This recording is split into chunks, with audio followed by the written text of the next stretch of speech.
اللہ تعالیٰ نے کائنات میں نشو و نما کا ایک تدریجی نظام قائم فرمایا ہے۔ چاند جب طلوع ہوتا ہے تو بڑا چھوٹا سا دائرہ محسوس ہوتا ہے، پھر اس کی نشو و نما ہوتی ہے تو ایک بڑی روشنی کی صورت میں وہ سامنے آتا ہے، لیکن پورے عروج کے بعد پھر وہ ڈھلنا اور گھٹنا شروع ہوتا ہے، پھر آہستہ آہستہ اس کی وہ عروج والی روشنی ماند پڑتی ہے،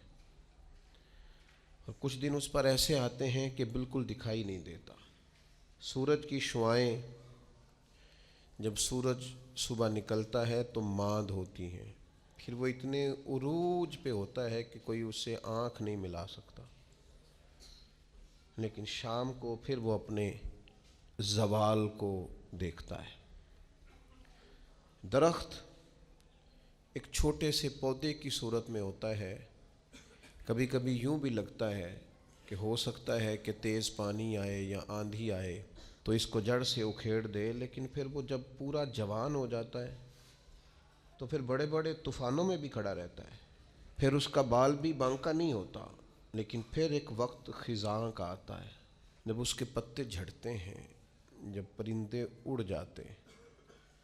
جب بلبلیں اس پر بیٹھنا چھوڑ دیتی، پھر کوئی کوئل آ کے اسے کوئی گیت نہیں سناتی۔ پت جھڑ کے موسم میں، زوال کے دنوں میں وہ بہت ساری آوازوں اور بہت سارے مہمانوں کو ترستا ہے۔ اللہ تعالیٰ کا حکمت کا نظام ہے، اس نے تدریج کی ہے اس نشو و نما میں۔ بس یہ 2-3 مثالیں دی ہیں، زیادہ بھی دی جا سکتی ہیں۔ اسی طرح اللہ تعالیٰ نے حضرت انسان کو بھی پیدا کیا ہے۔ وہ جوان آدمی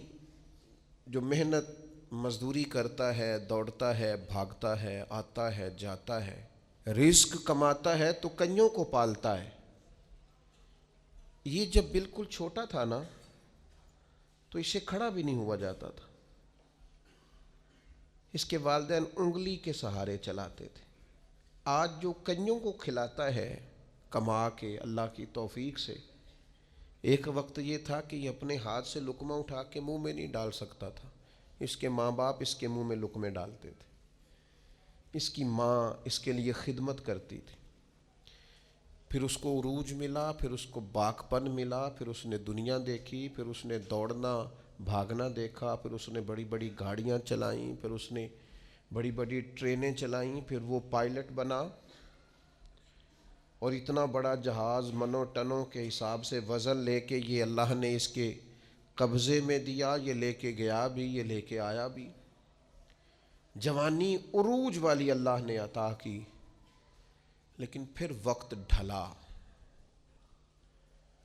پھر واپسی شروع ہوئی، کالے بال سفید ہوئے، سیدھی کمر ٹیڑھی ہونے لگی، اٹھتے ہوئے گھٹنوں میں درد رہنے لگا۔ یہ اللہ کا تدریجی نظام ہے۔ جوانی کے بعد بڑھاپا آیا، لیکن تکلیف والا معاملہ یہ ہے کہ وہی شخص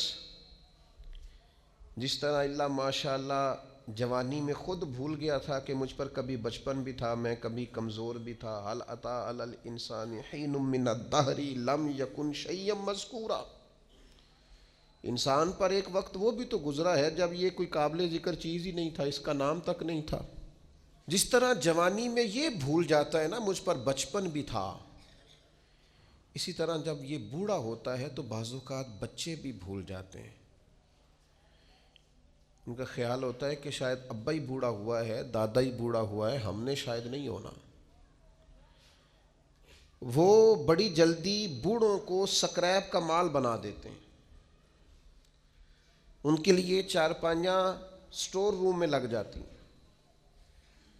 ان کو کہا جاتا ہے کہ ابا کو ایسی کس لیے ضرورت نہیں رہی کہ گھٹنوں میں درد ہے،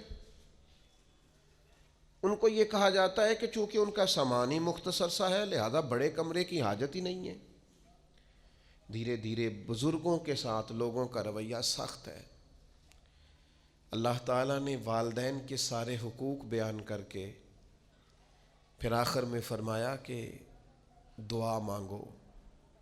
حقوق بھی ادا کرو، بازو بھی کھلے کرو، پیار بھی کرو، خدمت بھی کرو اور دعا بھی کرو۔ کیا دعا کریں؟ فرمایا وَقُرْ رَبِّ ارْحَمْهُمَا،